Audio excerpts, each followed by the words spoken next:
Line up, you f***ing nerds. Who wants a shot at the champ? They bring the heat. Francis Ngannou is the hardest puncher in the history of fighting. They bring the knowledge. If you think this fight is going 5 rounds, you are out of your mind. They bring you the picks. The dog is getting it done in this one. We deliver every single week. We're bringing the heat, ladies and gentlemen. The money line. Don't miss it on the MMA Experts channel each week. The Money Line, we are live talking about UFC Vegas 72. We got short notice main event, Ricky Simón taking on Song Yadong. What's happening, Mike? How you feeling, bro? Really good, brother. Rocking this shirt because I'll be out there this coming weekend. I'll be doing all the post-fight interviews for Bare Knuckle Fighting Championships 41. As you guys know, AJ and I have been hosting the Bare Knuckle Bets show, and now I'm going to step my game up, get out there and talk to the winner of Luke Rockhold versus Mike Perry, Chad Mendes versus Eddie Alvarez. I'll be in Denver, bro. Dude, that's going to be fucking dope. Denver's a beautiful place. I like it a lot.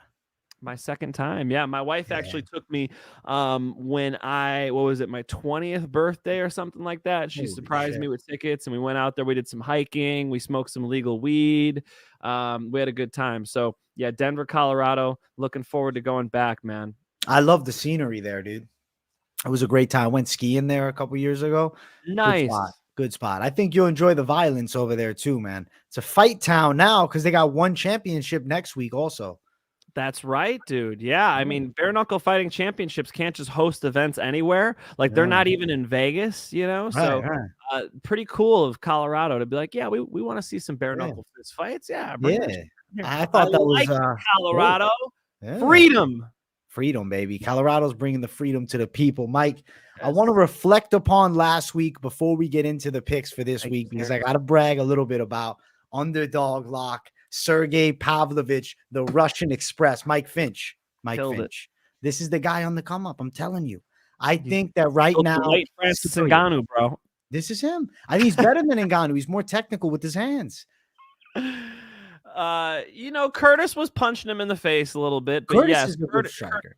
Curtis shot one time and it was super stuffed. Like Pavlovich did a great job with that head-on shot. There was no follow-up though. You might want to see somebody kind of shoot in and then cut a corner. You guys remember when Hamzat shot on Leach? He shot in, Leach gave him the hip, so Hamzat just comes up on the body lock. You kind of keep going, right? And Curtis, you know, only took that one shot. And remember listening to the commentary during it, they were like, you know, we really liked it. Curtis Blades, you got to make him respect the hands first. And then that shit started changing real quick when Pavlovich started hitting him. They're like, oh, I don't know why he hasn't shot yet, you know? Yeah, Pavlovich looked good. Pavlovich, John Jones, honestly, is Pavlovich the guy to take out Bones? I mean, we still don't know how he'll look on his back, but we do know he can defend the takedown from Curtis Blades. Problem is, though, Curtis Blades, I think his takedowns are a little bit overrated.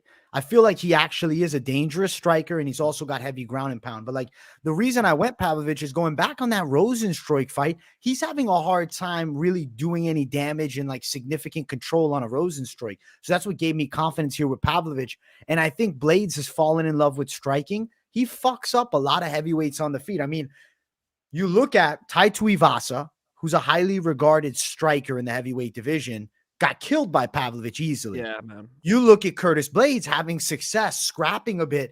So I do think Curtis has got some hands. I think his kicks are good too to the legs. It's just he needed to wrestle in this fight. This was not the fight you want to test how high level your stand-up is. I assumed Curtis Blades' game plan would be a takedown within the first 30 seconds or less. Right. I thought that should have been the game plan. Chain wrestle, pressure. Chain wrestle, pressure. Ultimately, Curtis Blades becomes more of a mixed martial artist now that I think the striking is more his forte, but he'll follow up with ferocious ground and pound if he gets the chance. Ultimately, Pavlovich, bro, the Eagles MMA guys, they stop that one takedown coming at him, he's going to stop. And then he's the boogeyman with his hands. He's got good boxing, dude. I feel like his hands are nice. I think Francis Ngannou and Pavlovich would have been a crazy fight. I would be super curious to see those two face off. John Jones, Pavlovich is a possibility. My problem I have right now with the likelihood of that fight happening lies upon John Jones saying, hey, after I fight against Stipe, well, maybe I retire at Madison Square Garden. but the question will forever linger. What about Pavlovich? What would have happened? What would have happened? yeah. I mean, what about Ngannou will forever linger? Right. You know, it would be cool to Can I see. at least get Pavlovich? Yeah. You just said Pavlovich. You Can I thought at least get you meant Pavlovich? Francis. I want either. Like, let me at least get Pavlovich if we don't get Francis. Like, let me at least get the next best thing. You know, a big, heavy-handed heavyweight who can stop takedowns. Like, let me see what happens, man. I want to see Pavlovich now. I want to see John Jones defend that title 5 or 6 times, man. I mean, that would really be the most fun for all of us. But you know, we'll see what ends up happening with that. You mentioned something which is sort of this evolution of Curtis' game, and I just wanted to point that I think a big game changer for him was when he got knocked out by Derek Lewis. When he got knocked out by Derek Lewis, the lesson he tried to take from that was something like you don't want to shoot so often and you want to set up your shots much better. The second one being very true. But I think with that first one, it's really just a matter of sort of disguising the shot and less a matter of like he has to sort of stand in front of these guys and strike with them for half the round. So I agree with what you're saying, and I think maybe he took some of the wrong lessons from that Derek Lewis shot. Derek Lewis timed him and set him up, but Curtis was shooting from halfway across the cage. You don't always have to shoot doubles, Curtis. You know, there are ways where he could shoot to the body, come up with a hook to the head, and then just clinch like a boxer and work from that under over. So it'd be nice to see that evolution in his game. But here we go. Pavlovich moves on up to the top of the division. I'd like to see him fighting for a belt. I think Stipe would have his hands full with the Pavlovich. I think, you know, Cyril Gane don't want to step in there with Pavlovich. I don't know. I think he's a bad motherfucker, man. That looked pretty good. I loved it, man. I'm a Pavlovich fan. I told you when I saw you the other day for bare knuckle, I said I'm a big fan of Pavlovich after this one. Co-main event was good too. Bro, I flipped to Bruno Silva after the weigh-ins and I called the fucking knockout. I said, best decision of my life, bro. Because Bruno Silva rejuvenated. The abs were on him again. I was like, okay, Bruno can crack. And he came out. Like, I honestly look at that fight with GM3 and I think, okay, I think Bruno Silva kind of overlooked him a little bit and didn't really respect the striking. Whereas Brad Tavares, he knew he was in for hell. Dude, good win. Bruno Silva with the knockout. I mean, you know, people complained about it being a little bit early or whatnot. Ultimately, I was still very happy that he pulled it off because I played the underdog too. So, you know. Yeah, Bruno Silva's dangerous, man. He looked good out there. He let his hands go, which was cool to see. And I saw the same thing you did. He came in shape, ready to rock. You know, Bruno Silva's the man. I could imagine him working his way back up to, you know, maybe even an Alex Pereira fight again or something. You know, Bruno Silva is a top 10. And you know, that Gerald Meerschaert fight doesn't seem to be sort of defining him. That seems to be more like a hiccup along the road, man. I think the Bruno Silva that had that good fight with Alex Pereira is the real one. I think the guy who just knocked out Tavares is the real one. And Ali Point VTV with the $5. We appreciate it. Bobby Green killed your parlay, bro. I know I gave out Bobby Green as the lock. Unfortunately, he's out here headbutting motherfuckers. What do we do? Dude, that was so disappointing. Was it intentional is the question. I don't believe that it was, but he came in head first. He said he was looking for the elbow, but it was a clean fucking spear head strike. It wasn't intentional, but here's what might be bullshit is the ground and pound. He's, you know, the commentators were like, he didn't know he headbutt him. Yeah, bullshit. He knew after the accidental headbutt, he knew it was a headbutt. And he's like, oh shit, I can go cash out on 100K right now. Maybe not, maybe 50K right now for this win bonus if I start letting my hands go with this ground and pound. So they're in a fist fight. The referee didn't step in. He did the right thing, but don't tell me he didn't know he headbutt him. I know when my head smacks against somebody else's skull and they fall down. I know the difference between an elbow, a punch, and a headbutt for sure. Left you frozen like Elsa? God dang, bro. You're hanging out with Izzy Adesanya too much, dog. Dude, I was thinking about Bobby Green and Gordon, and let's be honest, bro. Gordon was looking pretty solid out there. He had hit Bobby Green a few times. I'm like, okay, Gordon looks good. I was nervous, bro, because I had Bobby Green in a parlay too. He was a high confident pick for me as well. I know he's the lock for you. So unfortunately, we didn't get to find out what was actually going to happen for certain. I look at it and I'm like, okay, where do we go now? Do we run a rematch between those two? I don't think the UFC, I don't know. The UFC is weird about rematches sometimes. I feel like they might move past it and give Gordon a, you know, Paddy Pimblett rematch. Is that what you guys want to see? You want to see Paddy Pimblett versus, you know, come on, man. Nobody wants to see Flash Gordon out there, you know, going to a like close decision with Paddy Pimblett, pissing off Joe Rogan.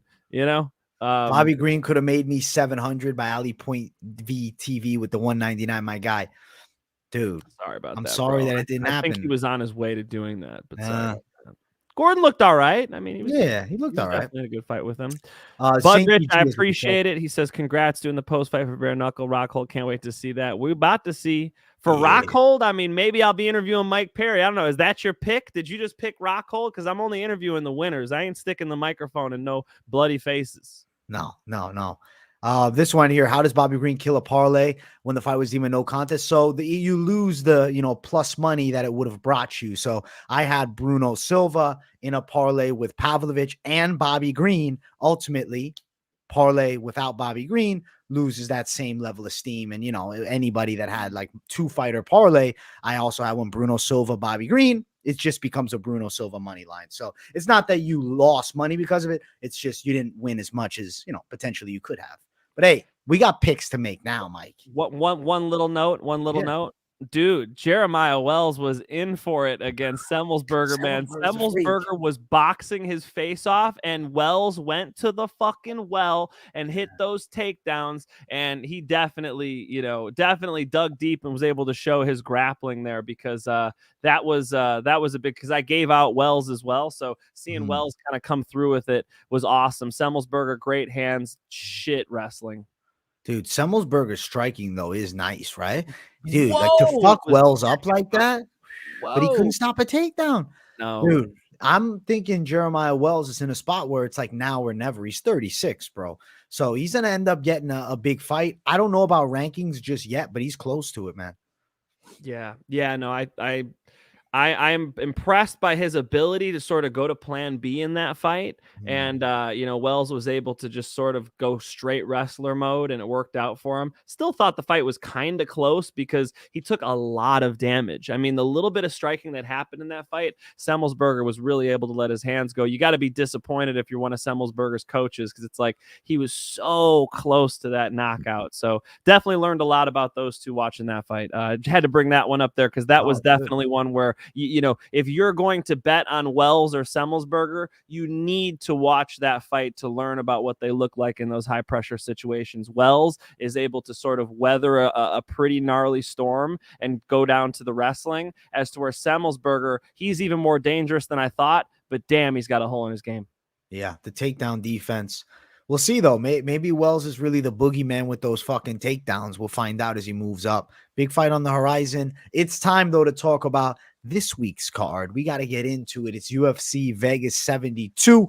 Make sure you guys smash the likes. And we're going to start it off with our first fight of the night. It's Hailey Cowan versus Jamey-Lyn Horth. Mike Finch, I went towards the side of Canada in this matchup right here. I'm going for Jamey-Lyn to get it done. I just feel like with Cowan, she had multiple fights booked already. They didn't come through. So I'm like, all right, that's an issue for me. She's now just waiting, like the anticipation, up, down, up, down. Lyn Horth, dreaming of this opportunity. Granted, she is fighting up a weight class from 25 to 35, but she was the LFA champion. She seems like a pretty fucking strong girl on the mat. And I also feel like she's got a decent striking game. Hailey Cowan coming off that split decision win on Contender, good side kicks, kind of like a Holly Holm vibe. I got to go Jamey-Lyn Horth. But ultimately, I'm not telling you bet this one. And Max, we'll get to you in a second. Thank you for the donation. Yeah, Jamey-Lyn Horth impressed me with her strength. I watched her win that LFA title, and she's definitely capable on the fence. So I can imagine her hitting some fence takedowns here. It's not one I'm going to bet on either. Yeah, let's both go Lyn Horth and both hit the skip button as far as bets go. Now I do want to call out Max here. Appreciate that. Usman Shavkat. Does Usman retire if he loses? I mean, I like the fight, but I'm not sure Usman accepts that fight. Like, AJ, wouldn't you think if you're Ali Abdelaziz and you're managing Usman, sort of the risk is not worth the reward there? I think wait till the loser of Burns Bilal. That's a better matchup. Don't risk it on Shavkat. Yeah, it's a high-risk fight. You beat a prospect or you lose to a prospect. So it's kind of like... to be honest, if they were to fight, you might have to lean Shavkat. career trajectories. I think Usman needs to fight somebody else. Don't take that fight, Usman. Definitely not. Bad move if he does. I might lean Shavkat. I don't know. That's a pretty fun fight. Usman definitely, bringing all the experience and whatnot. But we got to figure out where he's at in his career. Does he still have some more prime extension left? As to where Shavkat, obviously young in the game on the way up. So that would be a fun one. Does Usman retire, bro? As far as I know, he can't run anymore. Like he has to run on grass and sand and shit because he can't even run on the sidewalk no more. His knees are so fucked up. So yeah, man, somebody asked me earlier in the chat, Finch, you haven't fought in 10 years. It's like, yeah, I want to be able to run. Like these guys donate their bodies to this game. That's no joke. So yeah, Usman should retire if he can't run anymore. Yeah. Well, we shall see, man. As far as this fight right here, though, Lyn Horth, the pick for us. Horth, decision. Looking at the lines, Hailey Cowan's plus 110. Jamey-Lyn Horth minus 125. It's near even money, though, at some places. We're picking decision, but note that Horth's got some subs in the arsenal. It's plus 400 for sub. I wouldn't tell you to bet it. Probably going over 2.5. But because of Hailey Cowan's iffy submission loss a few fights ago, I just don't know if I want to even throw down on the fucking line at all. Like if I had to bet it, just give me, fucking, I don't know, over 2.5 for Lyn Horth money. I'm not, fuck the bet on this one. I'm not feeling it. This would be dumb to bet. Come on. No way. Save your money for some better fights on this card. I love the co-main event. We'll get there. Yeah, we'll get to it. Let's get to this next fight on the card, though. We got Brian Kelleher and Journey Newsom. I'm picking the side of Brian Kelleher to get it done. I think finally he has a matchup that is favorable towards him. He's not going to get run over. Yeah, exactly. He's got a matchup that he can do his thing in. Win over Kevin Kroom, who's a lot bigger than him, in my opinion, is fairly impressive, especially going in to a matchup with Journey Newsom, who's a guy that has really nice kicks, but as nice as they look, they're not always that effective. He's throwing up these high kicks, but they look pretty, but they're not really landing with any, damage or force. As far as his hands go, there's some speed with Newsom. He's got some pop. He's a decent fighter, but just, I don't know. I feel like it just never has come together. Whereas I feel like Kelleher is a guy that has a pretty good tool set, but it's like they give him fucking Nurmagomedov. He's going to get crushed. They give him Mario Batista. He's going to get crushed.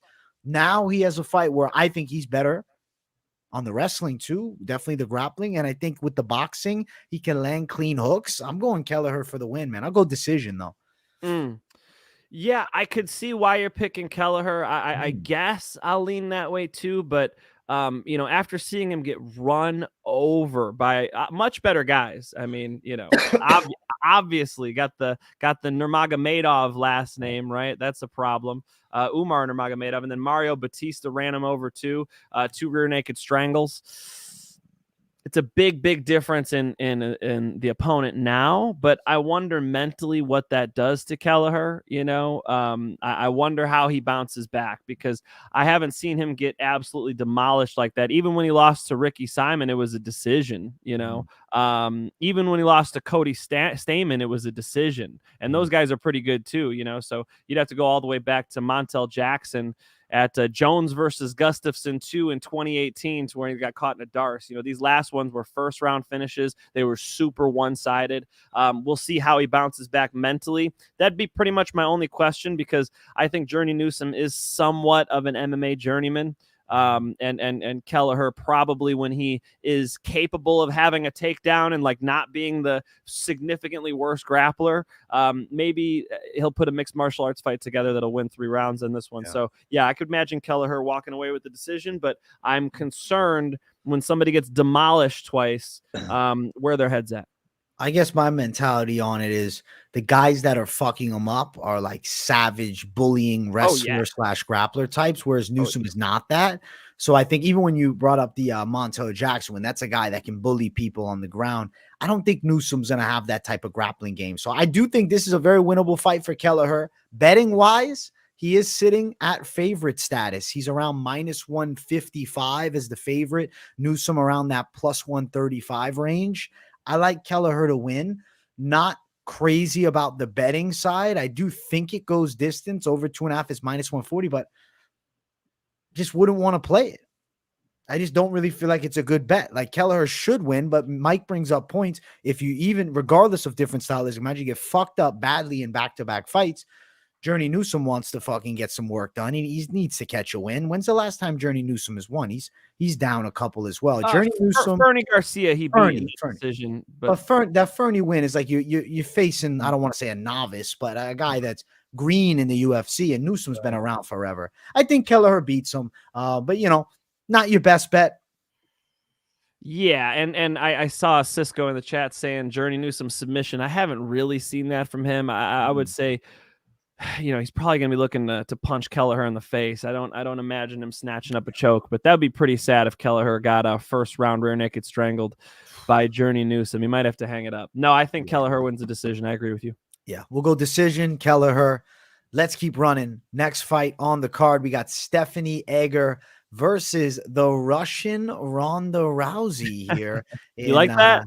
I like the nickname. It's Irina Alekseeva. I'll say this though. I wouldn't want to be called Russian Ronda Rousey in MMA in 2023 because Ronda Rousey is from an era where there was extremely limited skill sets with women's martial arts. The game has evolved substantially, the grappling skills specifically.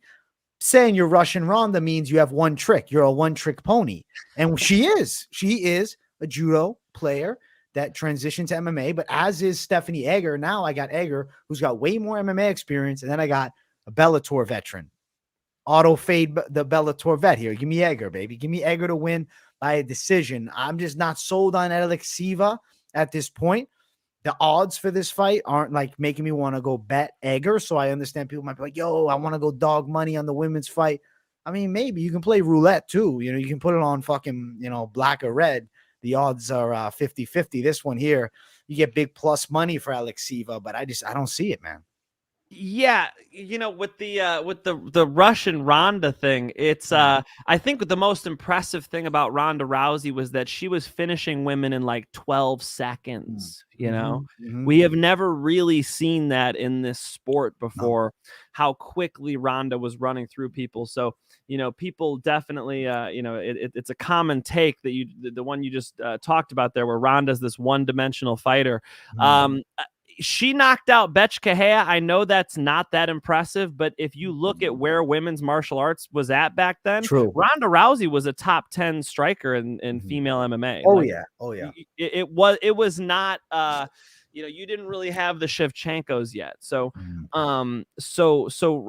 Ronda's most impressive thing was that she was finishing everybody in the first minute of the first round. That's not what Alekseeva does. Alekseeva in her loss was ending up on bottom. That's why she lost that close decision. I watched that fight yesterday. She's not the type of judoka that Ronda is, where she's able to put these women away. If you look at her armbar technique, she's got an armbar or two, but they're not pretty like that. Ronda being a specialist really just sort of is the tip of the iceberg. Ronda was the best finisher in women's MMA history. No one has ever come close to just the factual how quickly she finished fights. Nobody ever comes close to that. You'd have to. That's where that Mike Tyson reference comes in. It's like we've never really seen, maybe Khamzat Chimaev for male MMA, something like that, where she was just absolutely running people over. All right. Can you tell I'm a Ronda fan? Come on, folks. There's like 2 Ronda fans left, and I'm one of them. Stand up if you're the other one, okay? We got to back our girl Ronda because she gets shit on in this sport nowadays. I don't think you're picking Alekseeva. I don't think Alekseeva is Ronda Rousey. Okay, I don't think she's completely one-dimensional, AJ, because she does throw hooks okay, but I think Stephanie Egger will outstrike her. I do think the experience comes into play. You got to go with the UFC vet. I got to go with Egger, and I do think Egger just sort of out kickboxes her. Could she finish her with like a head kick or something? That would be sick. That would be super sick. Decision. Egger decision. I feel like they're going to end up entangling a bit in the grappling department. And I do think Egger could end up landing takedowns on her as well. Like you said, the fight that she ended up on bottom. I mean, listen, 2 fights ago, 2019 still, but she did lose to a girl who was 8-6-2. Ultimately, Stephanie Egger 8-3 with a lot of high level experience, fighting now in the UFC. So Egger, to me, the pick, but I don't want to say the money pick because the line is minus 275 for Stephanie Egger and Alekseeva at plus 235. So there's not really a valuable betting side to this matchup, unfortunately. Probably goes over 2.5, which is minus 160. But even that, I mean, it could not. And then you're fucking betting on a mid fight and you're pissed that you lost money. The first 3 fights on this card are all first fights of the night type matchups. On any other card, they would be the first fight of the night. Ultimately, what I'm saying is maybe this isn't the deepest prelim we've ever had. You know what I'm saying? AJ's hyped for this card. You hear that, shit, folks? Woo! Yes, we love it. We love it. Look, man, I think that these matchups at least are competitive. I give that to the UFC. They tend to make matchups that are hard to predict. Hard for our job, but at least for the viewers, you don't just see mismatches like you see in plenty of the smaller promotions. I used to work for the XFO, the Extreme Fighting Organization, and they loved doing that. They loved having a sort of what you could imagine as like a 7-1 favorite. That was a normal type of a fight. That's how you made fights. You see that in boxing. I'm glad at least, on the lowest end of UFC fights, at least they make me wonder who's going to win. Right. No, you're right. At least we have some sense of what if. This one here, we're going to pick Egger, but at minus 275, good luck if you're betting her. Count me out. Count me out. Next fight on the card is Josh Quinlan taking on Trey Waters. Here we go. This fight gets me excited. Here we go. Okay? This is a fun matchup. Josh Quinlan was originally supposed to fight Ange Loosa. And I thought Josh Quinlan's style was actually dangerous for Ange. He now fights Trey Waters that just fought a couple weekends ago over, I believe, I want to say LFA, but I don't want to say it for certain. Excuse me. I don't want to say it for certain and then end up fucking fumbling it. It might have been Fury FC. LFA, he won against Jalen Fuller, and it was for the welterweight title. Now he has to make weight again to fight Josh Quinlan, and this dude is 6'5" at 170 pounds. Josh Quinlan is putting Trey Waters lights out, man, especially with back-to-back weight cuts like that. I expect his durability to be slightly deteriorated. Add on top of the fact that 6'5", I think you're too tall for that weight class, and I really feel like big, tall dudes like that are thin, guys who hit hard, land shots over the top, flatten them. And I think that Josh Quinlan's flattening Trey Waters in this one, man. Especially he keeps his hands low too, which is so concerning because I feel like even when guys complain, he's not responding super well to guys being close. He's going to try to move that head. I think Quinlan lands a thick one and just out cold knockout. Or a left hook, right? I mean, that's the way he knocked out Jason Witt. Brutal. And, brutal. Fucking brutal KO. Josh was taken down by Jason Witt, but he popped back up in order to get that knockout. I think he's going to win by knockout here, especially because of the short notice thing. He's been ready for this one, and the Hawaiians have been killing it, bro. Samika, Lima, the whole Bellator card. I mean, they kind of got it rolling. So we'll put another one up for the Hawaiians. I do think Josh Quinlan KO is a nice pick. Josh Quinlan by KO. I'm glad we're both on that side. The money line odds are not crazy. I mean, it's minus 180 for Josh Quinlan. Trey Waters at plus 155. As of right now, I only see Quinlan to win inside the distance at plus 100. I will assume the knockout prop doesn't stray higher than plus 150, but I think Quinlan's putting Trey Waters lights out, especially with 2 back-to-back weight cuts, a 6'5" guy. I mean, I think there's a legitimate chance. I'm going to say this right now, and I'm not trying to jinx him, so knock on wood. Ultimately, Trey Waters could miss weight. The whole chat right now is saying that Loosa's in and Waters is out. Are you guys right or not? If I didn't see 4+ people saying this, I wouldn't stop you right there. But let's check the chat, as Aaron's MMA pick says. So how is Loosa back in? Please explain this to me. He pulled out, bro. I don't know. Let me you guys fucking trolling me, man. Are they trolling you? They must be trolling me. Is the whole chat collectively trolling us right now? Probably. Yeah, come on. Nah, don't believe the bullshit. No way he's back in. Fuck, I'm not believing nothing. And if we're wrong, Mike, what we'll do is we can just talk. We'll put your pick in the comments, worst case. It's fine. It's fine. I'll give my pick out if that happens. I trusted you, chat, and you fucked me over. You sons of bitches. How dare you take us to that journey? We'll stick with the Quinlan Waters pick. We got Quinlan knockout next. Knockout, clean, brutal, ferocious. I'm excited as hell for this fight, actually. I think that Quinlan's going to give us some plus money. I think the KO prop could be a play, and I will say, Quinlan, confident pick too. Yeah. This fight, Cody Durden. He's coming out with fucking vengeance here. We got Cody Durden versus Charles Johnson. I feel like Durden's a hard matchup for Charles Johnson, man. Takedowns, striking experience as a professional, closes the gap pretty well. Johnson's good from the outside. He's pretty slick. But I look at a concerning matchup, and that's, a few fights back against a Jalgash Zumagulov, who's a guy that has pretty decent wrestling. Cody Durden will bully Zumagulov if they faced off. I feel like Cody Durden is one of those underrated guys. You look at Cody Durden, he's got a draw with Chris Gutierrez a few years back. You can't doubt this man's game. Overall, I think this matchup, tailor-made for him. I think Durden can strike with Johnson, and I think he can put him on his ass. I'm going Cody Durden by unanimous decision. Underdog.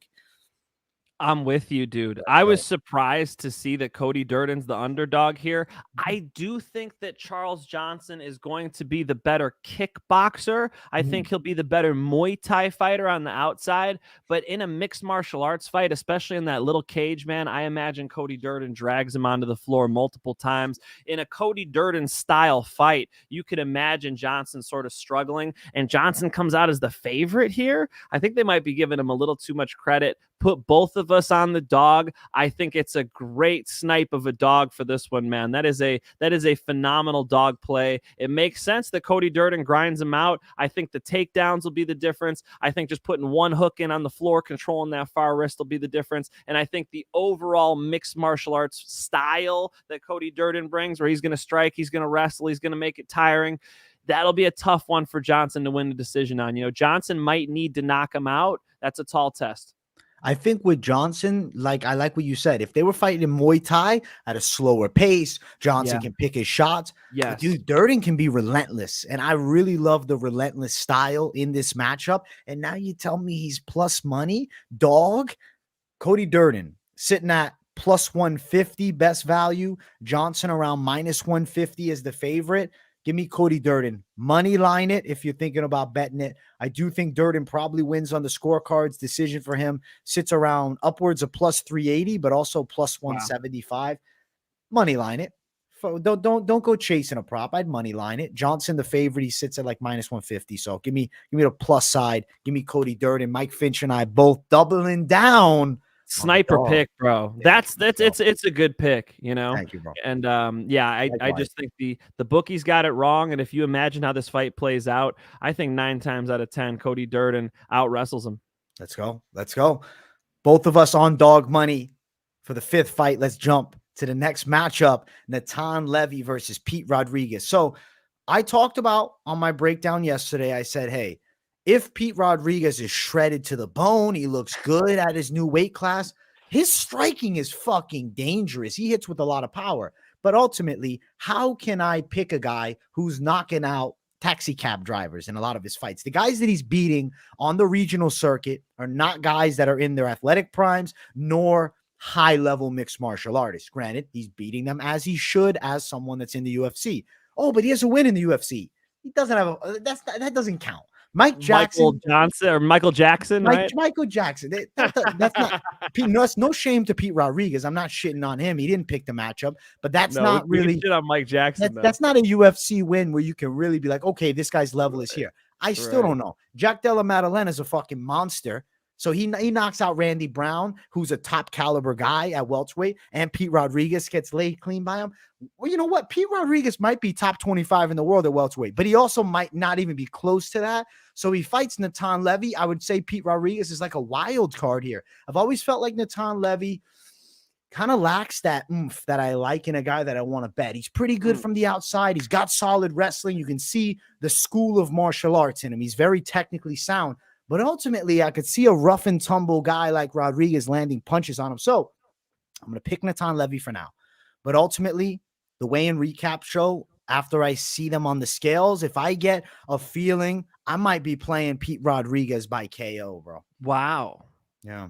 You're gonna wait for that weigh-in to see if the weigh-ins I need to see the weigh-ins. Like the pick is Natan Levy, but the weigh-ins is gonna give me a little bit of a hint. You know what I'm saying?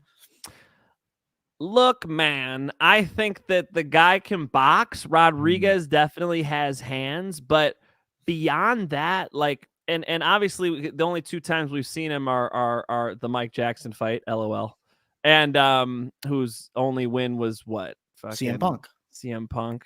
I think he might actually picked up one more, unfortunately. Maybe. He got the DQ. Yeah. So the eye poke. Yeah. Yes. But he got fucked up by Jack Della Maddalena, and now we're not saying Levy is Jack Della Maddalena. I definitely understand that Jack Della Maddalena is very skilled, but that's a southpaw who really had no issues with Rodriguez. True. He was able to just sort of slide back and counter really well. And if you look at the way Levy fights, he's a karate guy too. He's a southpaw too. He can use that distance management to try to slide out and then try to go ahead and use his legs. I mean, I guess his hands aren't as good as Jack Della Maddalena's, but his legs, dude, he's got some hard kicks. He throws that lead hook kick to the head, Wonder Boy style, Conor McGregor style. Conor did it one time, but it was pretty cool against Dustin Poirier. He created that little dead zone there, that little space. Like, hey, Dustin, if you come in here, you're going to get this heel. He throws it really well. He's got those karate techniques, and then he throws hard Muay Thai kicks too. That might be enough, bro. And Levy, the way he stands sideways, it's hard to attack his body with punches. If you guys... I remember an old boxing instructional from Bernard Hopkins. He's talking about why he stands with his hips at an angle. It's so that punches sort of slide off of you. If you stand square like a Muay Thai fighter, that target is much larger. But the more you turn your body, it's a lot harder to land good body shots on somebody like that. And that'll be true for when Rodriguez wants to go invest in the body with his hands too. He's pretty much going to have to be a headhunter out there. Levy keeps the chin tucked, the hands up real nice. I think Levy gets it done with his legs. Give me Levy. It's tough to say the finish here. I've been going with a lot of decisions, but I got to say, I do think I could see this one going all 3. Rodriguez is tough, but, got knocked the fuck out by Jack Della Maddalena. Will that happen here? I don't know if Levy has the hands for that. Give me decision, bro. Decision. Listen, I'm on the exact same pick, Levy by decision, man. I think Rodriguez, like I said, it would be more of a, after he looks good on the scales, maybe I prop bet that knockout. But ultimately, Natan Levy, from what we've seen, evidence-wise, the better mixed martial artist. Odds for the fighter wide, -255 for Natan Levy, whereas Pete Rodriguez sits upon at +215. Now,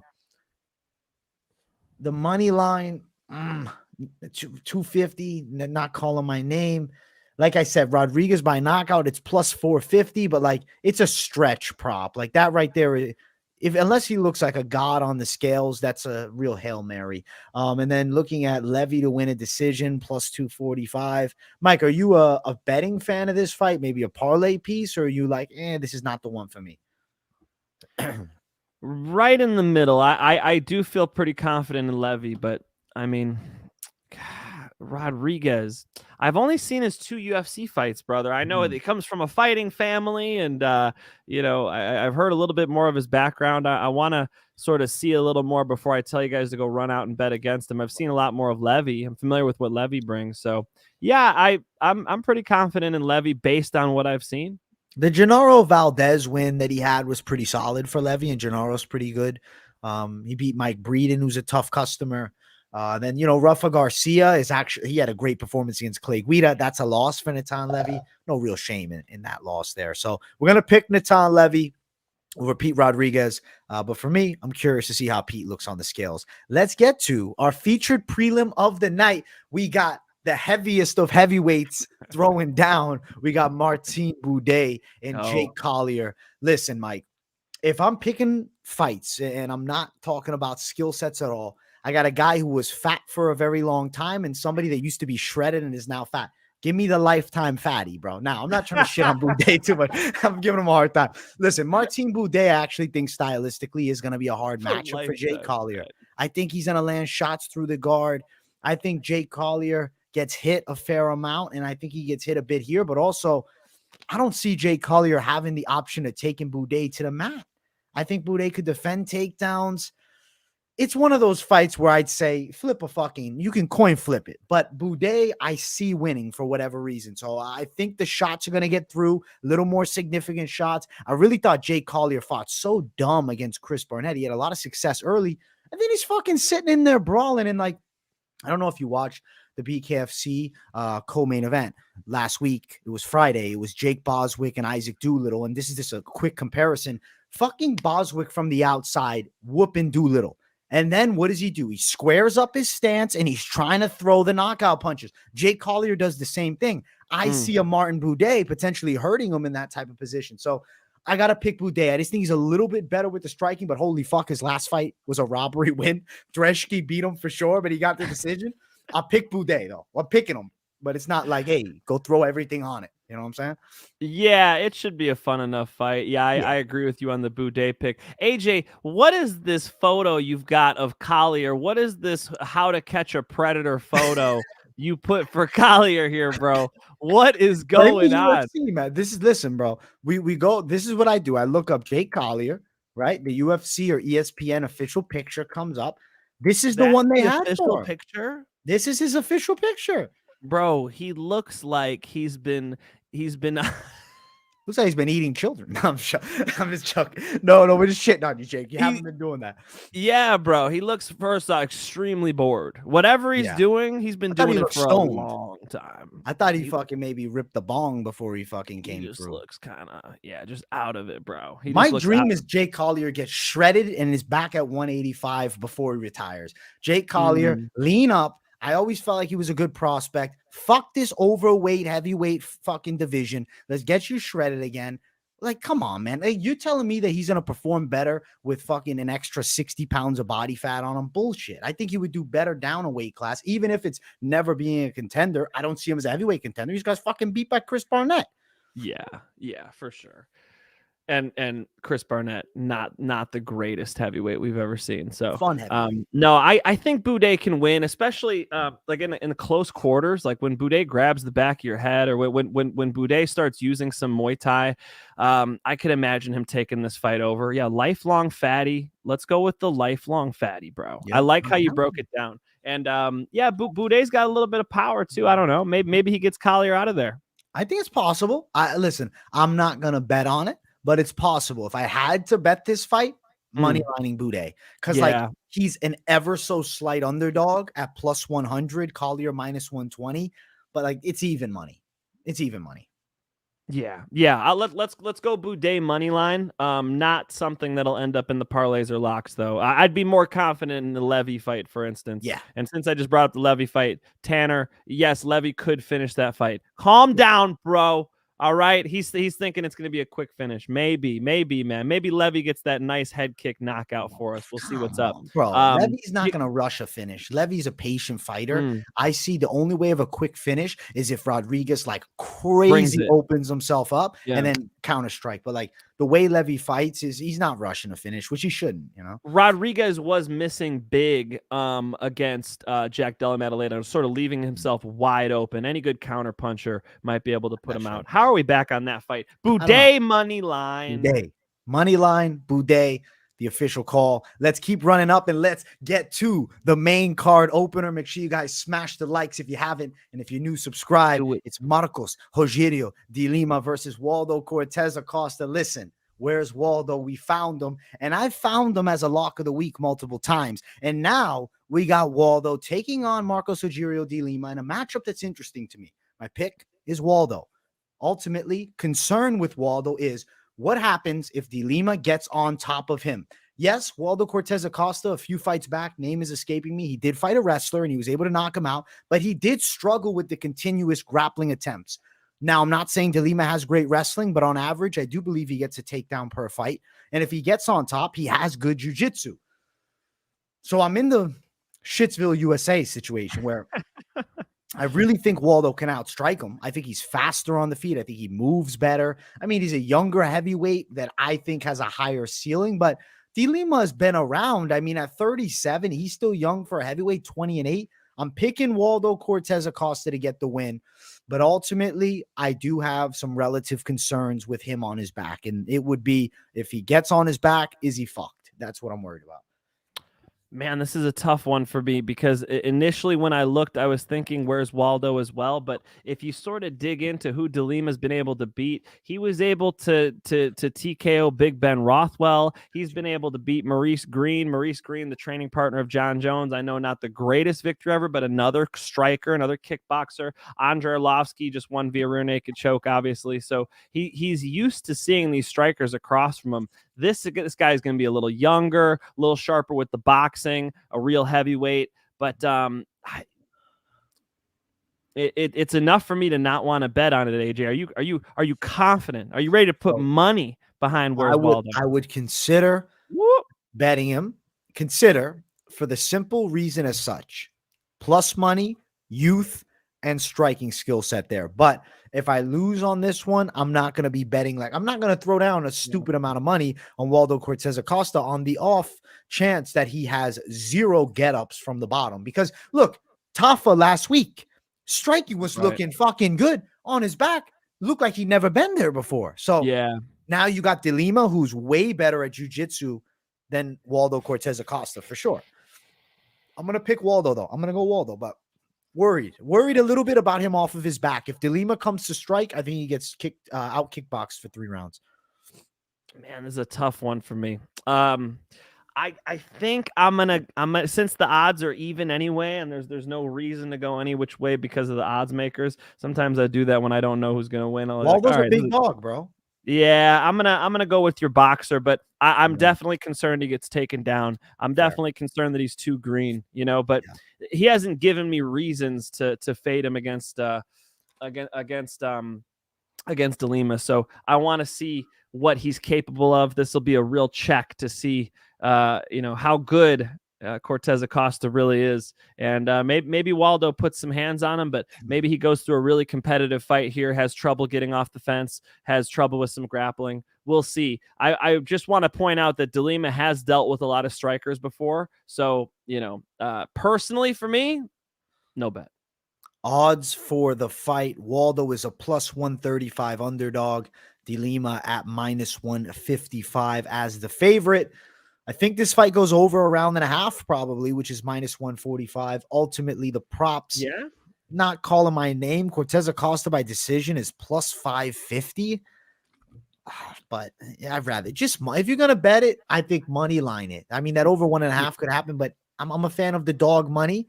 Give me the plus side. Give me Waldo Cortes-Acosta. I think you bet him intelligently. Don't fucking put your rent money on it and then, be shitting yourself if it doesn't go your way. Waldo decision, Chase Sherman, Jared Vandera decision. I mean, I could imagine another 3-rounder. I could imagine that for Waldo here. He should want a knockout. If he wants to prove that he's going to be at the top of this division, he has to win fights like this by knockout. But if you're not knocking out Jared Vandera and Chase Sherman, I imagine this thing could go all 3. Agreed. Let's keep running up. We got an interesting matchup here between Julian Erosa and up-and-coming guy in Fernando Padilla. Listen, Julian Erosa is a guy that, in my opinion, has moments of serious inconsistency against certain stylistic matchups, right? Has a great fucking comeback win over Charles Jourdain, and then he itches by an inch. He gets by Steven Peterson. He beats Hakeem Dawodu, who's got good Muay Thai, shorter guy. Alex Caceres gets a fucking sick high kick stoppage over him. That was pretty badass. Sung Woo Choi also has a knockout win over him. I'm looking at stylistic matchup, and I'm like, guy with a bit of power in his hands, good length. I think Padilla's the guy to upset an Erosa, man. I know this underdog is what I'll call fucking higher risk territory because he has no UFC fights and he's taking on a veteran. But I do think Padilla's got some goods, bro. Padilla's fucking nice with the hands. Something that I liked about him is just the way he has the upright kickboxing style. The lead hand is pretty good, rangefinder-wise. Then he also has nice low kicks and also a sneaky uppercut that I saw him land in some regional fights. Julian Erosa, the hands are super low, but he's also pretty dangerous with his game. Ultimately, I think Padilla could out-volume him, and I feel like I'm not going to doubt Padilla's ground skills because he's a 10th planet jiu-jitsu guy. So I'm gonna go Padilla with the upset, Mike Finch. I'm going against the grain. I think Padilla. I think he's gonna put Erosa's lights out, man. I think certain styles. I think the frame, Sungwoo Choi fucked up Erosa. Similar frame for Padilla. I gotta go Padilla to shock people here. It would, I guess it wouldn't shock me, but I pretty happy with the striking of Erosa, man. He was able to beat up what's his name who lost to Shane Burgos, Charles Jourdain. He was able to beat up Charles Jourdain just fine. You know, I think Julian Erosa is pretty good at kickboxing, man. I do think he'll have it on lock. And yeah, I know, you know, 10th Planet Jiu-Jitsu is notable, but I mean, what does 10th Planet Jiu-Jitsu really win? Like, what world champions does 10th Planet Jiu-Jitsu produce? You know,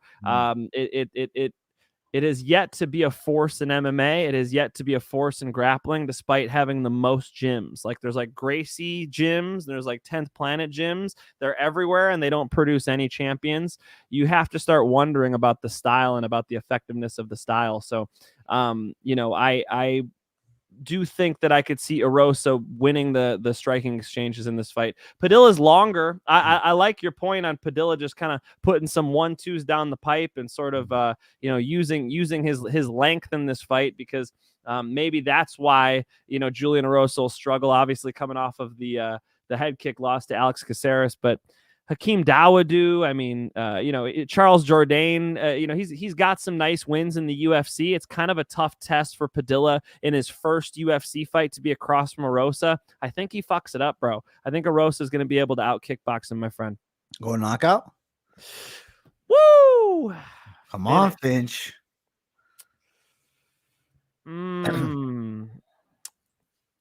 Well, if you look at the losses, they're all decision for Padilla. And although Erosa is very capable of finishing people, a lot of his, you know, wins are either submissions or decisions. So yeah, we'll go decision, brother. All right. Going the fucking decision. A lot of decisions on this card. God damn. Yeah. Some of you guys are like, this card sucks. I want to fucking hype it up for you guys and have some fun. These next couple fights are fun. Listen, I think this is a good fight, bro. I'm telling you, I think Padilla surprises people. You know, something to note about him, bro. He's got 8 submissions too. So I'm telling you, bro, this is not a guy to be fucked with. He's one of these under the radar guys, Mexican chin on him from Chihuahua. Dude, this is one of those guys that they come out of nowhere and they come through and end up fucking up Julian Erosa, man. That's my thoughts, bro. I got to go the dog now. In his UFC debut, bro, he's going to be a little nervous. You know Mexicans how don't get nervous, baby. Daniel Cormier, one of his favorite things to say is he'll say something along the lines of, you know, this guy's feeling the moment. You could see this guy's got a little nervous energy about him or whatever. We'll see what Padilla looks like, because in your UFC debut, sometimes you could be a little stiff, a little hesitant. Any hesitation against Julia Erosa is going to get you punched in the face. Dude, we got to bring up the dono right here real quick, though. Hi, AJ and Mike, keeping the donos alive. Michael Bowman, my man. Much love to you, bro. Thank you so much for the 20.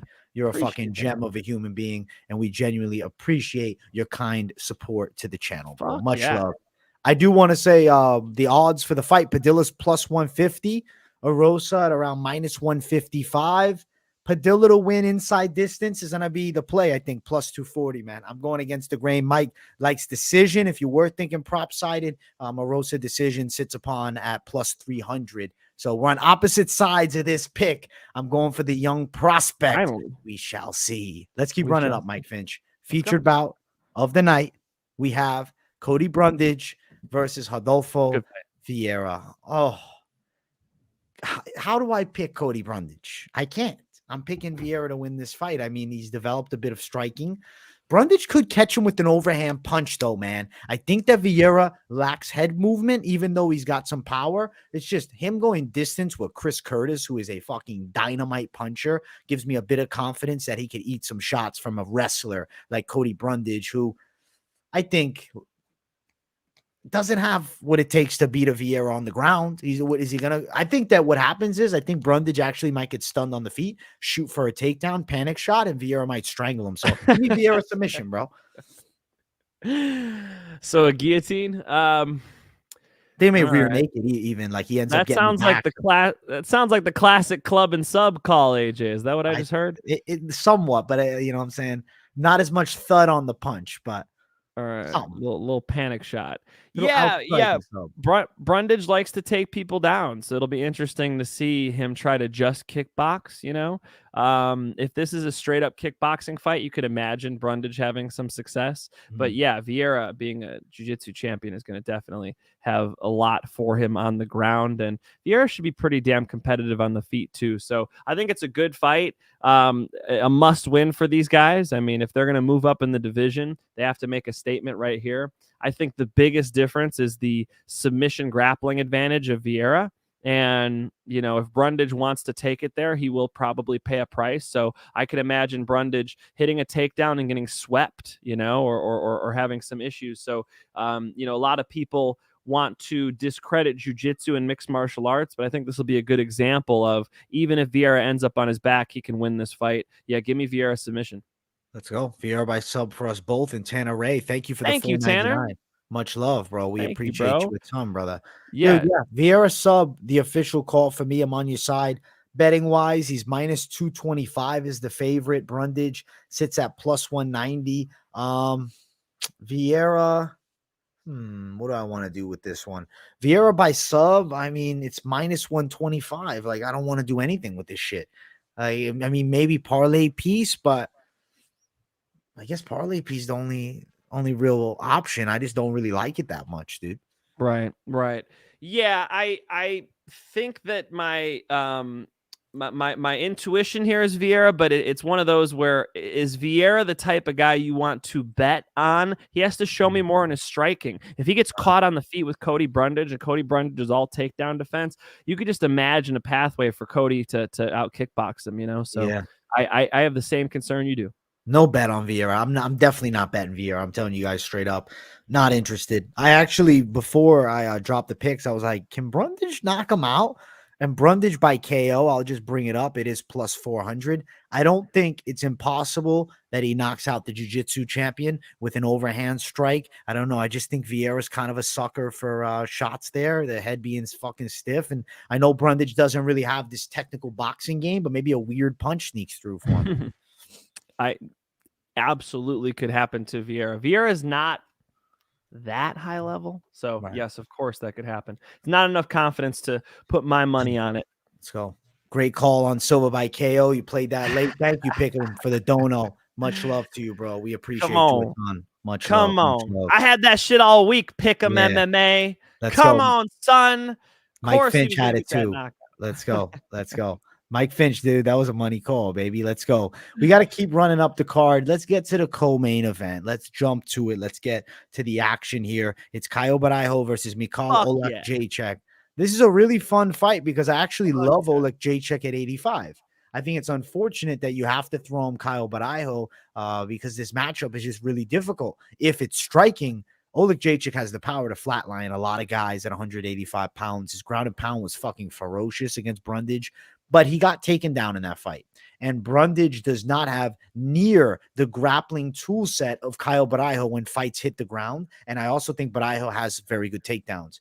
I think Borralho is going to find successful positions here. I think the striking, he'll be able to manage range fairly well and time his shots. I think takedowns in control for Borralho. Does he get the fucking submission finally? This is a question I've been asking myself. I said sub, I'll ride with sub, but I wouldn't bet sub because I don't feel super confident that he subs Oleksiejczuk. I think he could. And the reason that I think he could is because I look at the past few opponents for Caio Borralho, and I ask myself this question. These guys went distance with Oleksiejczuk, but do they have the jiu-jitsu skill set that he has? Muradov, I think, has better grappling than an Oleksiejczuk. Not saying that Oleksiejczuk couldn't beat Muradov, just talking about one aspect. Arman Petrosian, toss up, both, strikers, but went distance. And then Gadziev, definitely better grappling skill set than Oleksiejczuk. Even though I'm saying sub right now, I'm thinking I might end up going distance, bro. I think Borralho might just control him, bro. Are you feeling the sub side? Yeah, I am, because it just seemed too easy for Brundage to take Oleksiejczuk down. He was able to do it without a lot of resistance. Now, Oleksiejczuk, fucking flipped that around pretty quick and was able to TKO him. But I had to bring that up. I had to bring it up. Look at AJ saying 4 names like a boss. I appreciate it. And it's funny because, AJ and me, I mean, me too. We struggle with some of these crazy names. So getting a little shout out on the names, that's right in the sweet spot. That's nice. That's nice. We're getting better. Right. Look, man, I think that Borralho is a terrible matchup for Oleksiejczuk. And unfortunately, the bookies do too. What the fuck are these odds? Oleksiejczuk is so good with his hands. Oh, my God. Nasty as fuck with his hands. Yeah. I like him at middleweight. I talked about his move to middleweight is a great decision. But Borralho is this Brazilian prospect on the come up, dude. It's the worst matchup for him at this level, man. I really think that. Yeah, Oleksiejczuk could beat a lot of guys. And Oleksiejczuk is capable of sleeping anybody at the division, including Borralho. But from what we've seen from Borralho, he's able to really impose his grappling. And if Cody Brundage could get a hold of him like that, I think that's pretty much all Borralho needs to do is just get to him. And I do believe he will have success doing that. We've seen Oleksiejczuk absolutely dominate. What was it? Sam Alvey? Was that the last one? He fucked him up bad. He just went out there and just fucked his ass up. We got Sam Alvey knockout. We got Cody Brundage. One, Cody Brundage and Sam Alvey. Yeah. Were he knocked out Shamil Gamzatov. See, I'm now messing up the names. Michael Bowman. Sure. I'm messing up the fucking names, dude. Gamzatov, man. Modestas Bauskas. Yeah. Bukauskas might actually be not Bauskas. Might be Caio Borralho puts the grappling on him, shows him another level, shows him what he needs to work on in the UFC. I think he struggles with that. He's a significantly better striker, but it won't matter when he's on his back. Give me Caio Borralho, rear naked strangle. Rear naked strangle, the call for Finch. I'm picking Borralho. I don't really love the side of the sub prop, but I will bring it up. But I just want to answer this question. AJ, do you guys do a BKFC breakdowns? Yeah, we do it on the official BKFC app, BKFC TV. Mike Finch is going to be at the event interviewing some people. We work for Bare Knuckle. So if you're interested in listening to us talk about Bare Knuckle, go sign up. It is exclusive to members only, that have the BKFC subscription, but it's a worthwhile subscription because it's like ESPN Plus on the Secret Juice. You know what I'm saying? They got fucking good library, live fights, like everything you could ever ask for, exclusive content. So if you're a BKFC fan, it's a must in my opinion. Absolutely. Yeah. If you guys want to watch, I mean, the card's like half off if you're a member, right? The pay-per-view's half off if you're a member. Yeah. There you go. So no brainer. You want to watch Luke Rockhold and Mike Perry throw down, get in there. I'll be doing the post-fight interviews. We'll have them up on YouTube right after, right where you all live, right here on YouTube. You guys could look it up and check out the interviews. And, of course, I think that episode's dropping tomorrow for AJ and I just broke down that whole card. I don't know. I think tomorrow, Wednesday, I would assume. So I don't know for sure, but in the next 2 days for sure. I do know something though. Caio Borralho is a minus 300 favorite in this fight with Mikhail Oleksiejczuk as plus 250 underdog.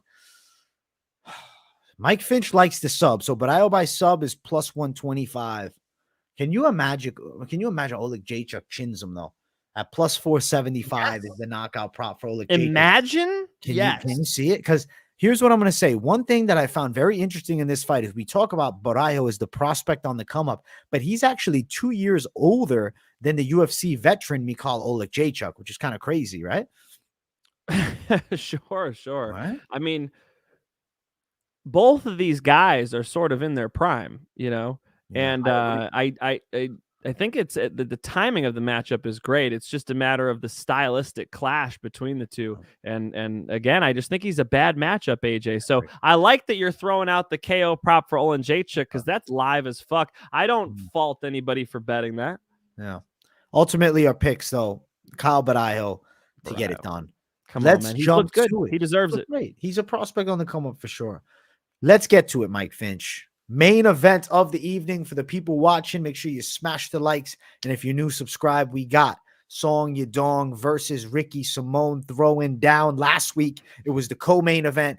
This week, it's the main event. It didn't happen last week. They're not fighting back-to-back weeks.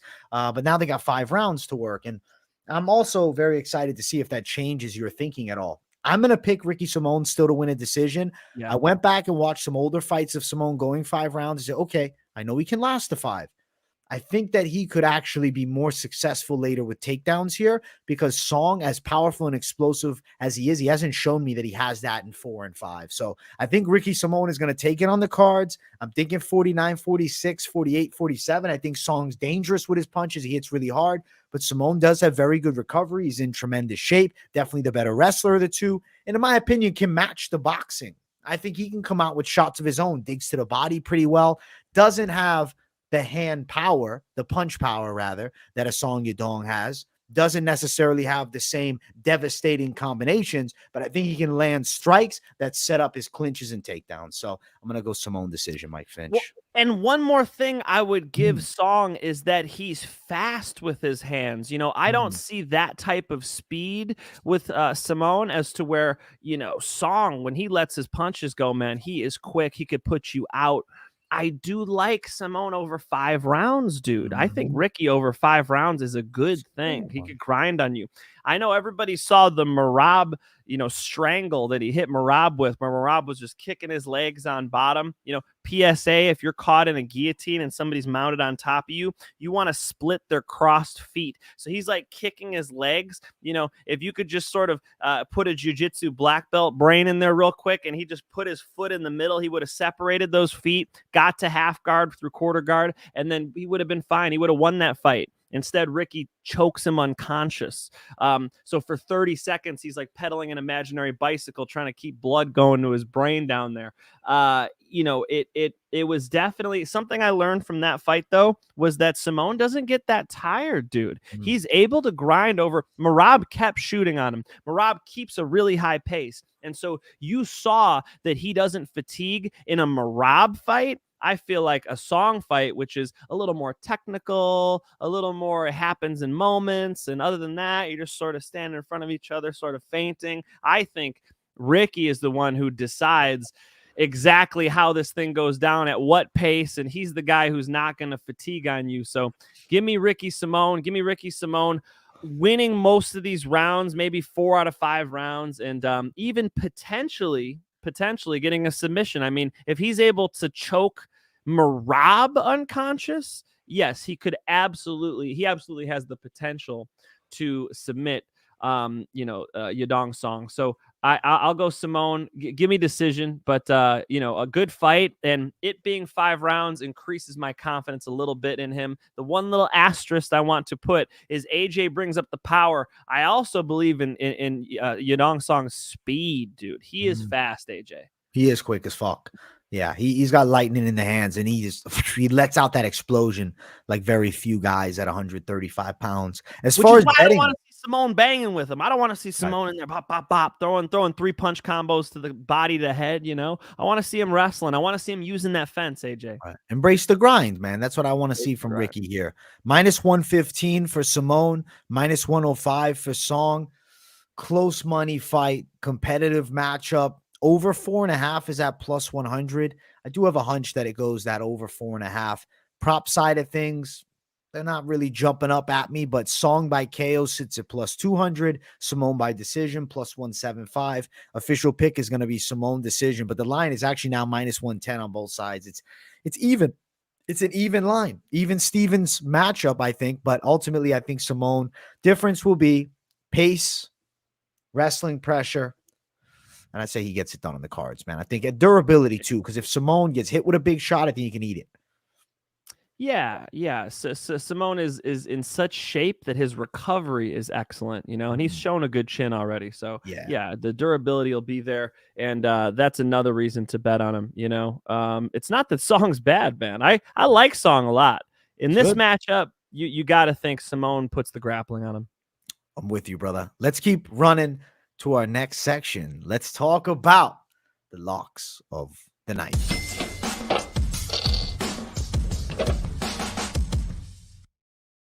Lock of the night time. Mike Finch. It's lock time. Yo.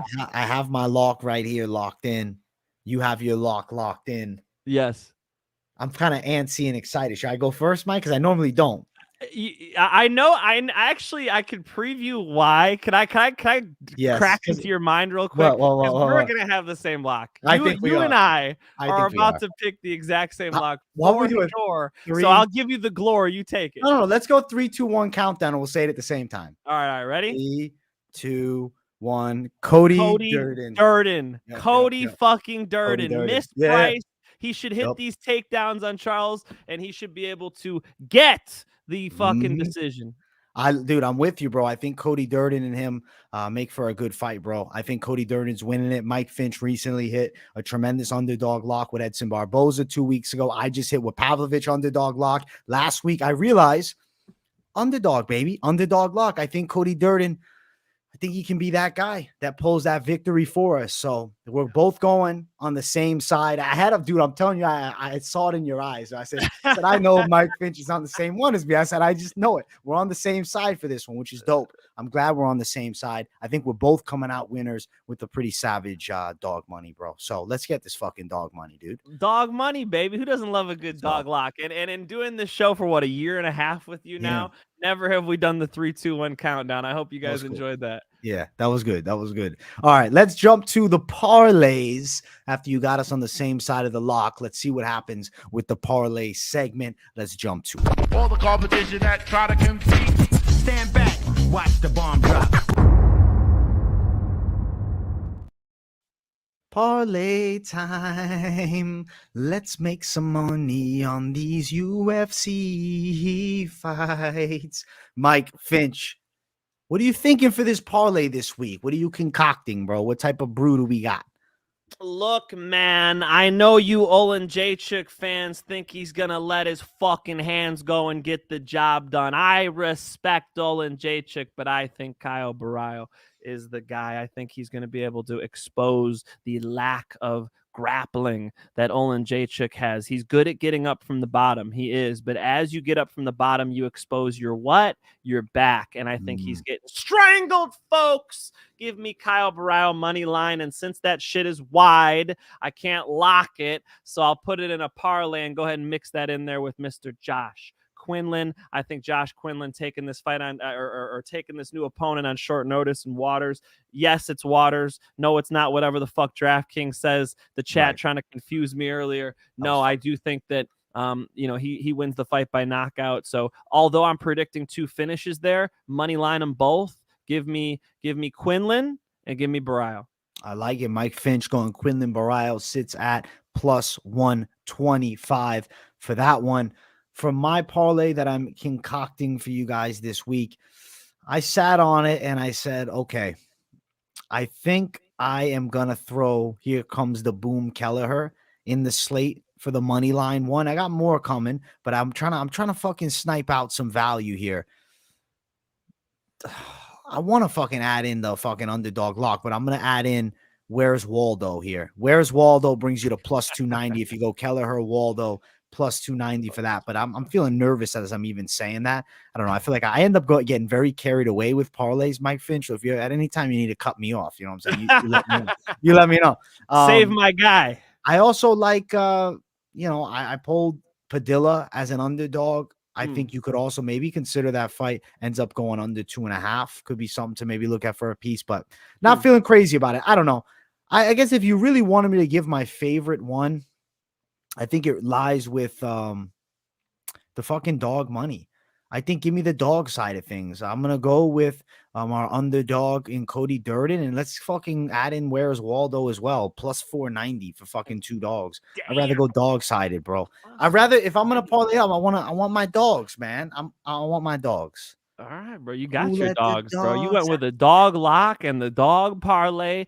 AJ's digging into the motherfucking dog pound on this week. All right. All right. I ain't going to hold you back, bro. You got to tell the people what you think. Let's go. We need these fucking dogs, baby. We need these dogs. But I do think Quinlan's a good addition, too. Quinlan's probably getting the KO.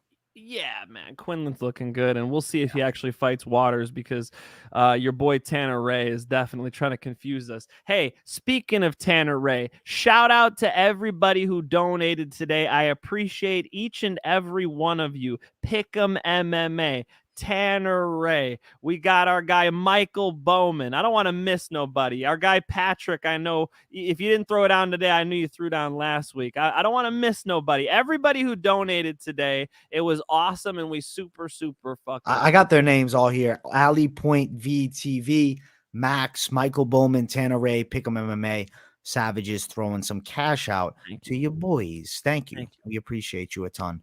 People, we hope you enjoyed another beautiful episode of the Moneyline. We got an exciting week coming up of combat. Saturday, Bare Knuckle brings the heat too. Mike Finch will be there. I'll be live for the UFC card, and then I'm going to shift the stream over to the BKFC watch party because, you know, we're bringing the heat with BKFC, bro. I got to be that dude. You know what I'm saying? If you are in the Denver area, come say what's up to your boy. I will be there live at BKFC 41, and I want to see you next to the squared circle. Come say hi at Mike Finch MMA on Instagram. DM me, and I'll make sure we link up. Let's go. Mike Finch, peace out, brother. People, peace out. Run the likes up. We appreciate you all being here. Give Mike a subscribe too. I got it linked in the description as always. Thank you all for watching the show, and we will see you all in the next one. Peace out.